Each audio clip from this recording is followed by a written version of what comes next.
B Dileep Kumar news ഡെസ്കിൽ നിന്ന് ഒരിക്കൽ കൂടിയുണ്ട്.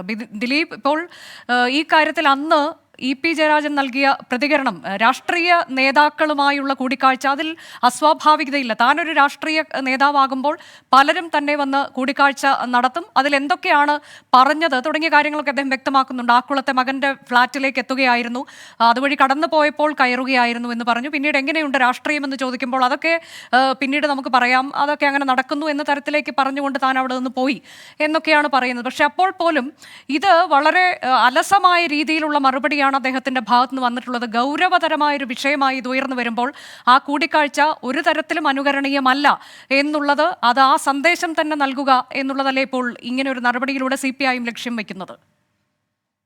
അനുജ, കഴിഞ്ഞ ലോക്സഭാ തെരഞ്ഞെടുപ്പ് കാലത്ത് CPIഎമ്മിനെ സംബന്ധിച്ച്, ഇടതുമുന്നണിയെ സംബന്ധിച്ച് ഏറ്റവും പ്രധാനപ്പെട്ട ഒരു പ്രചരണായുധം BJPക്കെതിരെ തുറന്ന പോർമുഖം നയിക്കുന്നത് അത് CPIഎമ്മും LDFുമാണ് എന്ന നിലയിലുള്ള പ്രചാരണമായിരുന്നു നടത്തിയിരുന്നത്.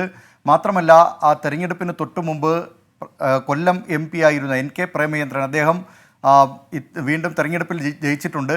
അന്ന് ഈ തെരഞ്ഞെടുപ്പിന് തൊട്ടു മുമ്പ് NK പ്രേമചന്ദ്രൻ പ്രധാനമന്ത്രി നരേന്ദ്രമോദിയോടൊപ്പം അത്താഴ വിരുന്നിൽ പങ്കെടുക്കുന്ന ചിത്രങ്ങൾ പുറത്തു വന്നിരുന്നു. അതൊക്കെ ചൂണ്ടിക്കാട്ടിയാണ് പ്രധാനമായും CPIഎമ്മും LDFും ഇന്നത്തെ കോൺഗ്രസ് നാളത്തെ BJP എന്ന നിലയിലുള്ള ഒരു പ്രചരണം തന്നെ വ്യാപകമായി അഴിച്ചുവിട്ടിരുന്നത്. പക്ഷേ അതിനെയെല്ലാം ദുർബലപ്പെടുത്തും വിധമായിരുന്നു, അതിനെയൊക്കെ റദ്ദാക്കും വിധമായിരുന്നു പി ജയരാജനിൽ നിന്ന് തെരഞ്ഞെടുപ്പ് ദിവസം പുറത്തു വന്ന വാക്കുകൾ. പ്രകാശ് ജാവദേക്കറുമായി താൻ കൂടിക്കാഴ്ച നടത്തിയിട്ടുണ്ട്. സംസ്ഥാന കമ്മിറ്റി ചേരുകയാണ്, AKG സെന്ററിലേക്ക് മുഖ്യമന്ത്രി എത്തുന്നു. അതിന്റെ ദൃശ്യങ്ങളാണ് ഇപ്പോൾ പ്രേക്ഷകർ സ്ക്രീനിൽ കണ്ടത്. ദിലീപ് കുമാർ, തുടരാം. കഴിഞ്ഞ ആ തെരഞ്ഞെടുപ്പ് വേളയിൽ, ആ തെരഞ്ഞെടുപ്പ് ദിവസമാണ് പി ജയരാജൻ ഇക്കാര്യത്തിലൊരു തുറന്ന രീതിയിലുള്ള അഭിപ്രായ പ്രകടനം നടത്തിയത്. അത് താൻ പ്രകാശ് ജാവദേക്കറെ കണ്ടിട്ടുണ്ട് എന്നായിരുന്നു പി ജയരാജൻ അന്ന് പറഞ്ഞത്. ഇതിൽ പ്രധാനമായും CPIഎം പ്രതിരോധത്തിലായി എന്നത് മാത്രമല്ല, പാർട്ടിയെ അറിയിക്കാതെ ഒരു മുതിർന്ന നേതാവ്, ഇടതുമുന്നണി കൺവീനർ, CPIഎമ്മിൻ്റെ കേന്ദ്ര കമ്മിറ്റി അംഗം, ഈ നിലയിലൊക്കെ പ്രവർത്തിക്കുന്ന പി ജയരാജൻ BJPയുടെ ഒരു മുതിർന്ന നേതാവുമായി നടത്തിയ കൂടിക്കാഴ്ച പാർട്ടി നേതൃത്വത്തെ, പാർട്ടി നേതാക്കളെയൊക്കെ വലിയ തോതിൽ ഞെട്ടലുണ്ടാക്കിയ കാര്യമാണ്. പക്ഷേ അതിനുശേഷവും പി ജയരാജനെ സംരക്ഷിക്കും വിധമായിരുന്നു CPIഎം സംസ്ഥാന നേതൃത്വത്തിൻ്റെ പരസ്യമായ അഭിപ്രായ പ്രകടനം. അക്കാര്യത്തിലൊരു വിശദ ചർച്ച പിന്നീട് നടത്താം എന്നായിരുന്നു CPIഎം നേതൃത്വം തീരുമാനിച്ചിരുന്നത്. പി ജയരാജനും ഇനി ഇക്കാര്യത്തിലൊരു വിശദ ചർച്ച ഉണ്ടാകില്ല എന്ന് ധരിച്ചിട്ടുണ്ടാകണം. ഇന്നലെ പക്ഷേ CPIഎം സംസ്ഥാന സെക്രട്ടേറിയറ്റ് യോഗം ഈ വിഷയം ചർച്ചയ്ക്കെടുക്കുന്നു. നാളെ CPIഎമ്മിൻ്റെ ബ്രാഞ്ച് സമ്മേളനങ്ങൾ തുടങ്ങാനിരിക്കുകയാണ്. അതുകൊണ്ട് തന്നെ അച്ചടക്ക നടപടികളൊക്കെ ഈ ബ്രാഞ്ച് സമ്മേളനങ്ങൾ തുടങ്ങും മുമ്പ് തന്നെ പൂർത്തീകരിക്കണം എന്ന നിലപാട് സംസ്ഥാന നേതൃത്വം കൈക്കൊള്ളുന്നു.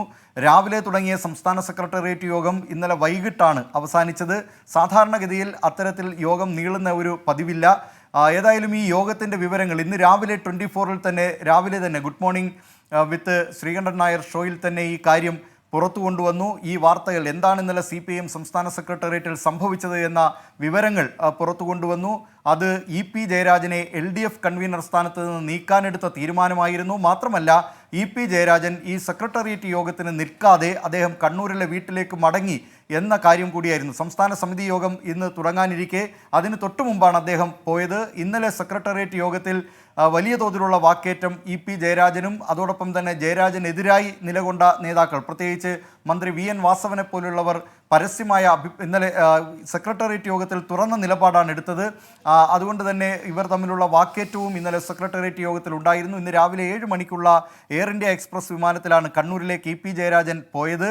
സംസ്ഥാന കമ്മിറ്റിയിൽ അദ്ദേഹം പങ്കെടുത്തില്ല. അദ്ദേഹത്തിന് LDF കൺവീനർ സ്ഥാനത്ത് നിന്ന് നീക്കാനുള്ള ശുപാർശ സംസ്ഥാന കമ്മിറ്റി അംഗീകരിക്കും എന്നുറപ്പായതിനെ തുടർന്നാണ് പി ജയരാജൻ ഈ യോഗത്തിന് നിൽക്കാതെ കണ്ണൂരിലേക്ക് മടങ്ങിയത്. നേരത്തെയും അദ്ദേഹം ഈ നിലയിലുള്ള പിണക്കങ്ങളൊക്കെ CPIഎം നേതൃത്വവുമായി നടത്തിയിട്ടുണ്ട്. അത് MV ഗോവിന്ദനെ സംസ്ഥാന സെക്രട്ടറി ആക്കിയപ്പോഴാണ്. തന്നേക്കാൾ ജൂനിയറായ MV ഗോവിന്ദനെ സംസ്ഥാന സെക്രട്ടറി ആക്കിയതിലുള്ള പ്രതിഷേധം എന്ന നിലയിൽ പിന്നീട് കുറേ കാലത്ത് അദ്ദേഹം സംസ്ഥാന കമ്മിറ്റി യോഗത്തിലോ സെക്രട്ടേറിയറ്റ് യോഗങ്ങളിലോ ഇടതുമുന്നണി യോഗങ്ങളിലോ പങ്കെടുത്തിരുന്നില്ല. പിന്നീട് അദ്ദേഹം CPIഎം നേതൃത്വമൊക്കെ ഇടപെട്ടതിനെ തുടർന്നാണ് സജീവമായി വീണ്ടും തിരുവനന്തപുരത്ത് തന്നെ ശ്രദ്ധയൂന്നുകയും സംസ്ഥാന സെക്രട്ടേറിയറ്റ് അംഗം എന്ന നിലയിലും LDF കൺവീനർ എന്ന നിലയിലുമുള്ള പ്രവർത്തനമൊക്കെ നടത്തിയിരുന്നത്. ഇപ്പോൾ വീണ്ടും അദ്ദേഹം CPIഎം നേതൃത്വവുമായി പിണങ്ങി സംസ്ഥാന കമ്മിറ്റി യോഗത്തിൽ പങ്കെടുക്കാതെ കണ്ണൂരിലേക്ക് പോയിരിക്കുകയാണ്. ഏതായാലും ഈ വിവാദങ്ങൾ CPIഎമ്മിനെയും LDFിനെയും വലിയ തോതിലാണ് കഴിഞ്ഞ ലോക്സഭാ തെരഞ്ഞെടുപ്പ് കാലത്തും പിന്നീടുമൊക്കെ പ്രതിരോധത്തിലാക്കിയത്? അനുജ, അതാണ് ഇപ്പോൾ വളരെ പ്രധാനപ്പെട്ട വിവരം CPI-ൽ നിന്ന് വരുന്നത്. LDF കൺവീനർ സ്ഥാനത്ത് നിന്ന് EP ജയരാജനെ നീക്കിയിരിക്കുന്നു എന്നുള്ളതാണ്. സംസ്ഥാന കമ്മിറ്റി ഇന്ന് യോഗം ചേരുകയാണ്. ഈ വിഷയങ്ങളിൽ അടക്കമൊക്കെയുള്ള ചർച്ചയുണ്ടാകും. അത് മുന്നിൽ കണ്ടുകൊണ്ട് നടപടി ഉണ്ടാകുമെന്നത് മുൻകൂട്ടി കണ്ടുകൊണ്ട് EP ജയരാജൻ സംസ്ഥാന കമ്മിറ്റിയിൽ പങ്കെടുക്കാതെ അദ്ദേഹം കണ്ണൂരിലേക്ക് മടങ്ങി.